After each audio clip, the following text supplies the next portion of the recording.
New ইয়ারে প্রথম দিনে একটু নবাবি করার ইচ্ছা হচ্ছিল, সে কারণে নবাবের রেস্টুরেন্ট আয়ুতে ঢুকলাম। ঢুকতেই উপরে বড় বড় করে লেখা আছে এদের নাকি এক্সপিরিয়েন্স আছে পিরিয়ড অফ ডাইনিং এ 1590 থেকে। বোঝো भाई साहब कुछ ज्यादा नहीं हो गया ये?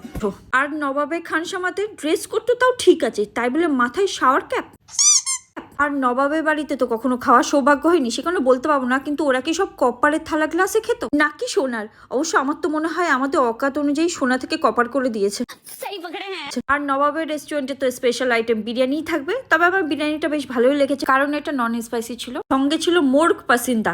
বুঝলাম না ব্যাপারটা কি হলো, এটা কি মুরগির পছন্দের রান্না নাকি আমাদের পছন্দের মুরগির রান্না খেলাম? कैसा लगा मेरा मजाक? তবে যাই ছিল, রান্নাটা কিন্তু খাসা ছিল, আর সঙ্গে রায়তাটাও মাস্ত। আর এরকম ছুটকু করে আমি ছোটবেলায় রান্নাবাটি খেলতাম, আর সঙ্গে আবার গয়নার বাস্কও আছে। আর সব শেষে একটা রিভিউ লিখতে হবে, সেটা আবার ট্যাবে। খাওয়ার রেস্টুরেন্টে আমি কি রিভিউ দিয়েছি জানো? যে গজলের সাউন্ডটা কম ছিল, আমি শুনতে পারিনি।